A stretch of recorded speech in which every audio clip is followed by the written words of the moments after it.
ರಾಜ್ಯ ಕಾಂಗ್ರೆಸ್ನಲ್ಲಿ ಈಗ ಅಧ್ಯಕ್ಷರ ಬದಲಾವಣೆ ಬಗ್ಗೆ ಸಾಕಷ್ಟು ಚರ್ಚೆ ಆಗ್ತಿದೆ. ಅದೇ ರೀತಿ ಯಾರು ಕೂಡ ಬಹಿರಂಗ ಹೇಳಿಕೆ ಕೊಡಬಾರ್ದು ಅಂತ ಮಂಜುನಾಥ್ ಭಂಡಾರಿ ಅವರು ಕೂಡ ಸೂಚನೆಯನ್ನು ಕೊಟ್ಟಿರೋದು. ಈ ಬಗ್ಗೆ ಮಾತನಾಡೋ ಸಚಿವರು ನಮ್ಮ ಜೊತೆ ಇರೋವಂಥದ್ದು.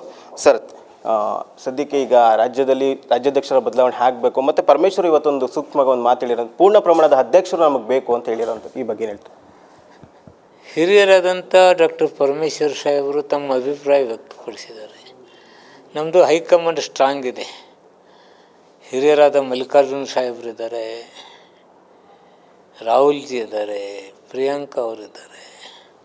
ಅವರ ನಾಯಕತ್ವದಲ್ಲಿ ಇಲ್ಲಿನೂ ಪಕ್ಷ ಸಂಘಟನೆಯಲ್ಲಿ ಸ್ಟ್ರಾಂಗ್ ಆಗಿದೆ. ಪಕ್ಷದ ಅಧ್ಯಕ್ಷ ಬದಲಾವಣೆ ಮತ್ತೊಂದು ಅದು ಹೈಕಮಾಂಡ್ಗೆ ಬಿಟ್ಟುಕೊಟ್ಟದ್ದು, ಅವ್ರು ಮಾಡ್ತಾರೆ. ಸರ್, ಅದೇ ರೀತಿಯಾದಂಥ ಬಹಿರಂಗ ಹೇಳಿಕೆಗಳನ್ನು ಕೊಡಬಾರ್ದು, ತಮ್ಮ ಪ್ರೋಗ್ರೆಸ್ ರಿಪೋರ್ಟ್ ಏನಿದೆ ಇಲಾಖೆಯವ್ರದ್ದು ಅದು ಫಸ್ಟ್ ವರದಿ ಕಳಿಸಿ ಅಂತ ಹೇಳಿರೋಂಥದ್ದು ಮಂಜುನಾಥ್ ಭಂಡಾರಿ ಅವರು. ಮಂಜುನಾಥ್ ಭಂಡಾರಿ ಅವ್ರಿಗೆ ಗೊತ್ತಿಲ್ಲ, ನಾವು ಕಳಿಸಿದ್ದೀವಿ ಆಲ್ರೆಡಿ.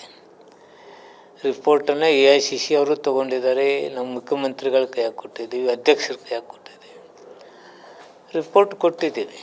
ಏನು ತೊಂದರೆ ಇಲ್ಲ. ಪಕ್ಷಕ್ಕೆ ಮುಜುಗರ ಆಗುವಂಥ ಹೇಳಿಕೆಗಳನ್ನ ಕೊಡಬಾರ್ದು, ನಾವು ಒಪ್ತೀವಿ, ಕೊಡಬಾರ್ದು, ಅದು ಒಳ್ಳೆಯದಲ್ಲ. ಪಕ್ಷಕ್ಕೆ ಮುಜುಗರ ಆಗುವಂಥ ಹೇಳಿಕೆ ಕೊಡಬಾರ್ದು. ನಾನಂತೂ ಪಕ್ಷದ ಶಿಸ್ತಿನ ಸಿಪಾಯಿ. ನಾನು ಪಕ್ಷಕ್ಕೆ ಮುಜುಗರ ಆಗುವಂಥ ಹೇಳಿಕೆಯನ್ನು ಯಾವುದನ್ನು ಕೊಡೋದಿಲ್ಲ, ಕೊಡೋದಿಲ್ಲ. ಸರ್, ಅವ್ರ ಹೇಳಿಕೆಯಲ್ಲಿ ನಿಮ್ಮ ಹೆಸರುಗಳು ಮಾತ್ರ ಪ್ರಸ್ತಾಪ ಮಾಡಿರೋಂಥದ್ದು. ಯಾಕೆಂದರೆ ನೀವು ಸಿದ್ದರಾಮಯ್ಯ ತೀರಾ ಆಪ್ತರಾಗಿರೋ ಅನ್ನೋ ಕಾರಣಕ್ಕೋಸ್ಕರ ನಿಮ್ಮ ಹೆಸರು, ರಾಜಣ್ಣನ ಹೆಸರು ಮತ್ತು ಅದೇ ರೀತಿ ಸತೀಶ್ ಜಾರಕಿಹೊಳಿ ಹೆಸರು ಪ್ರಸ್ತಾಪ ಆಯ್ತಂತ. ಅದೇ ನಿಮ್ಮ ತರ್ಕ ಅದು ಅಷ್ಟೇ. ನಾವು ಕಾಂಗ್ರೆಸ್ಸಿನ ಶಿಸ್ತಿನ ಸಿಪಾಯಿ, ನಮ್ಮ ಮುಖ್ಯಮಂತ್ರಿಗಳಾದರೆ ಅವ್ರ ನಾಯಕತ್ವದಲ್ಲೇ ಇದ್ದೀವಿ. ಪ್ರಶ್ನೆ ಏನಿದೆ ಅದರಲ್ಲಿ? ಸರ್, ಇವತ್ತು ಕ್ಯಾಬಿನೆಟ್ನಲ್ಲಿ ಜಾತಿ ಗಣತಿ ಬರ್ತೈತೆ ಅಂತ, ಆದರೆ ಕೊನೆ ಕ್ಷಣದಲ್ಲಿ ಬದಲಾವಣೆ ಆಗಿದೆ ಅನ್ನೋ ಚರ್ಚೆ. ಹೈಕಮಾಂಡ್ ನಾಯಕರೇನು ಸೂಚನೆ ಕೊಟ್ಟ ಜಾತಿ ಗಣತಿ ತರಬಾರ್ದು ಅಂತ? ಅದು ಮುಖ್ಯಮಂತ್ರಿಗಳಿಗೆ ಬಿಟ್ಟದ್ದು. ಕ್ಯಾಬಿನೆಟ್ಗೆ ಬಂದರೆ ನಾನು ಅದನ್ನು ಚರ್ಚೆ ಮಾಡ್ತೇನೆ.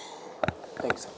ಇಷ್ಟು ಸಚಿವರಾದಂತಹ RB ತಿಮ್ಮಾಪುರ ಅವರ ಮಾತು. ಕ್ಯಾಮ್ರಾ ಪರ್ಸನ್ ಗುರು ಜೊತೆ KS ಮಾರ್ತಿನೇಕ, ಸಮಯ ನ್ಯೂಸ್, ಬೆಂಗಳೂರು.